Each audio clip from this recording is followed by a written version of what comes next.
So the new Suicide Squad movie came out, and I'm happy to say that it was actually pretty good. But then again, anything is considered good compared to the previous abomination of the movie. I came into this movie thinking it was going to be another failure in the DC universe, and boy was I wrong. I think that James Gunn did a fantastic job with this movie. It feels a lot more refreshing with the newer characters, and I respect the route that they went, with this one being significantly gorier than the last one. Mainly because Warner Brothers wanted it to be a PG movie, which completely ruined the tone. You'd think that if you had some badass characters like Harley Quinn and Deadshot, who literally kill people for a living, that it would carry some shock value and that they would utilize the fact that they are killing machines, but Warner Brothers decided not to have any gore or any character building moments or a good plot or a good story or any good music. I mean, even when Slipknot got his head exploded, it wasn't very impactful due to the lack of violence. And also the terrible writing for all the characters, not just him. He was in the movie for less than 5 minutes! Mind games. What's that? Oh, this bomb in the neck crap. That ain't real, mate.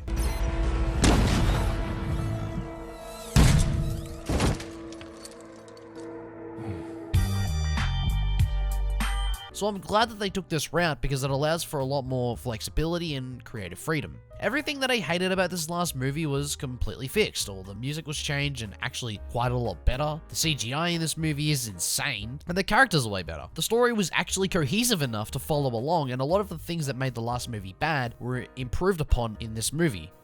Known as James Gunn. Are you having a laugh? what? You just said each member of the team is chosen for their unique abilities. He does exactly what I do, but better. Come down, Snevic Hospitality, or come out my house, and I'll break your fucking legs! It felt like this movie had an actual sense of direction when it came to the whole plot of the movie. But I will say some things were kinda cliche, but I like a movie that doesn't take itself too seriously. I mean, we saw how fun Space Jam 2 was, mainly because it was just pure pandemonium throughout the entire movie. What did I miss? Hey, Granny. Want a Sprite cranberry? While it may not have been the best movie, it was still decently fun and didn't take itself too seriously. I like to think that this movie resembles a show like The Boys, where the show knows that it's stupid, but uses that to create something fun and wacky. I mean, come on, there's a talking shark in the movie voiced by Sylvester Stallone. How much more wacky can you get? Oh yeah, there's also a rat lady who can control rats and a guy who can shoot polka dots at people, so yeah. Good job, James Gunn.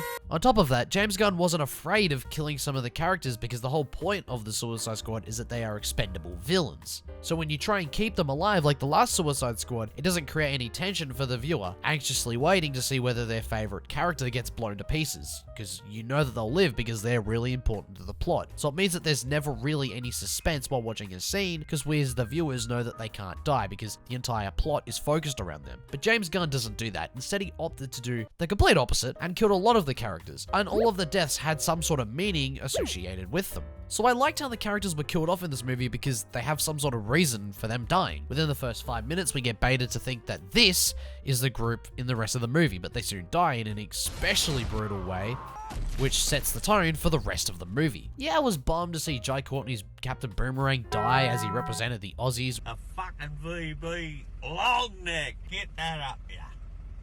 Which made me quite patriotic towards him and his character, but we still have Harley Quinn, so that counts for something, I guess. Another death which honestly shocked me was Rick Flagg's death, and his death was brutal, with him dying like he was in a Mortal Kombat game.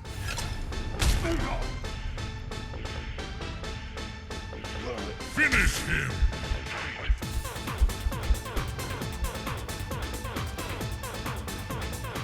Fatality.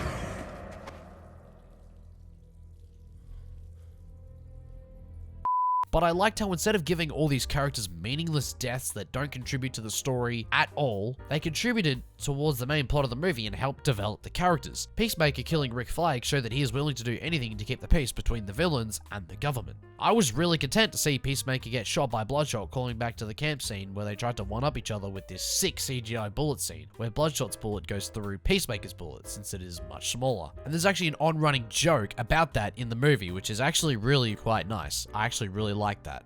And now that I've let the movie sink in for a couple days, I'd say I'm pretty content with how it turned out. The CGI was utilized really well, as with every James Gunn movie. Now the jokes were a hit or miss for me, but most of them had me dying of laughter just because of how stupid they were. You see who that is? Huh? It's your mom!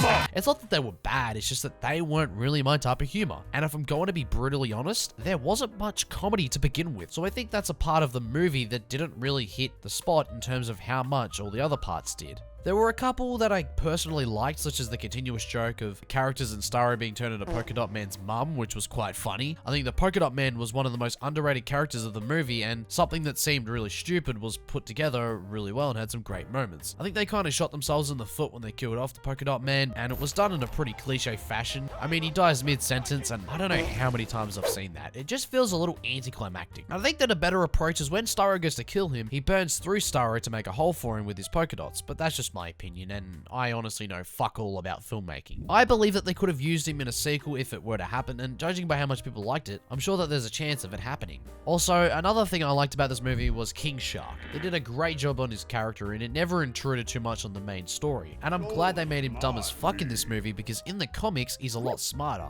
And I think that going with this route definitely made his character more likable. He's one of the more humorous characters, and a lot of the jokes are directed at him. I think one of the funniest jokes and the most marketed joke in the movie was the scene before they go into town where King Shark suggests that he's going to wear a disguise, and to be honest, I like the synergy in that scene. It goes really well with the tone of the movie. One thing I like is that right before the Suicide Squad goes into battle to kill Starro, Amanda Waller threatens to kill them with their surgically implanted chips, and usually this would carry no weight. But I was actually quite scared that they were going to die, or at least get hurt, because James Gunn did something quite genius that is shown at the beginning of the film. Where the decoy team gets obliterated, you know, the one with Captain Boomerang and Mongal and Javelin, yeah, those people. The expendable Suicide Squad. When that team gets obliterated and Amanda Waller kills Savant, it sets up the narrative that anyone can get killed at any time, and that Amanda Waller has the power to just kill them at any time. So the threat carries some weight. And this also goes for when Rick Flag gets killed. It shows that even one of the main characters throughout the duration of the film can get killed. So it sets up this specific moment, a nice little touch from James Gunn. Another fantastic addition to this movie was the music. The music this time around wasn't life-changing, but it was a lot more bearable than the last movie. I actually quite liked the music in the last movie, but I just didn't like how they utilized it. The songs used were a lot better, and they didn't just shove them into the movie with no meaning. They fit where they were put, which definitely enhanced the viewing experience. And James Gunn used some of Grandson's songs, which gives me a little bit more respect to him since he's bringing attention to someone who is underrated as Grandson. If you haven't heard his music yet, I highly recommend you do. Something else that I want to comment on is Harley Quinn's character. Now, we saw in Birds of Prey that her character was definitely expanded upon, and especially, you know, in Birds of Prey, in this one in particular, they have made her character so much better. I think that Harley Quinn is a much more fleshed out character now, and they definitely embraced her sort of humor and her comedy in this movie, and I'm glad that this sort of followed up on Birds of Prey being an actually decent movie. But yeah, with Birds of Prey, it was a lot more apparent that, you know, Harley Quinn was, you know, a lot different than what she was like in the original Suicide Squad. In that Suicide Squad, she was completely ruined. There was no real rhyme or reason. They did put her in the Jester costume, but that doesn't give them a pass at all. I think that her character in these two movies is a lot better, and I'm glad that they took this route with her because I feel like it makes her character a lot more bearable. And I'm glad that they didn't overutilize her because Harley Quinn is only good in small doses. Like, I didn't particularly like Birds of Prey, although a lot of people have said that it's amazing and that it's a really good film. I didn't hate the movie. I just don't like how it was sort of a female version of Deadpool. But some people will say that's a positive and some will say that's a negative, so it doesn't really matter.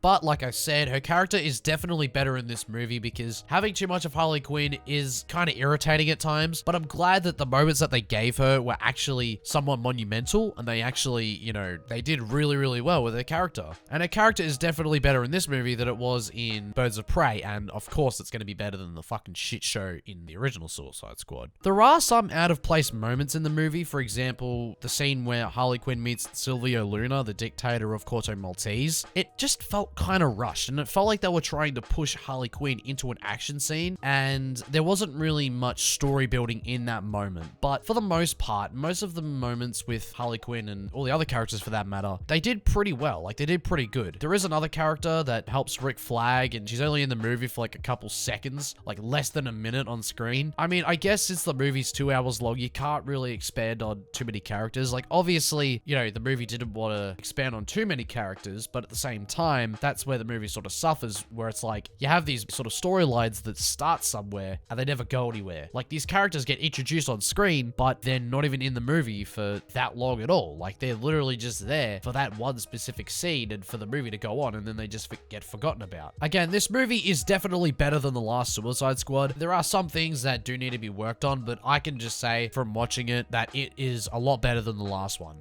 Overall, me explaining this movie isn't going to do it justice. I liked it, and most people did. If you're a fan of violence, then you'll love this movie. If you're a fan of wacky movies or movies with humor, then you'll love this movie. It's just a really fun movie, and I highly suggest you watch it. It seems like James Gunn is on a hot streak at the moment, with this being his third major film, and all three have been quite successful. So I can't wait to watch Guardians of the Galaxy 3. James Gunn seems to respect the original source material, and he does quite well adapting the comic book characters to the big screen. But yeah, I think I've covered everything I wanted to cover about this movie. Again, if you watch this video before you watch this movie, then I feel quite sad for you because you missed out on some pretty sick action and some quite nail-biting moments. But I think that even the replayability on this movie is pretty good, so you can always go and watch it again. Even if you know the outcome, it doesn't really affect the viewing experience that much. But I think I'm about done reviewing this movie. Sorry that this came out a little late. I'm not the best at script writing, so it took quite a while to write down everything that I wanted to talk about. But if you like this video and want me to do more movie reviews, which I will be doing in the future, so make sure you hit the subscribe button because I will be posting more of these on movies that aren't so great as this movie. If you want me to make more movie reviews like this one, then tell me down in the comments section down below. And also hit the like button for good measure.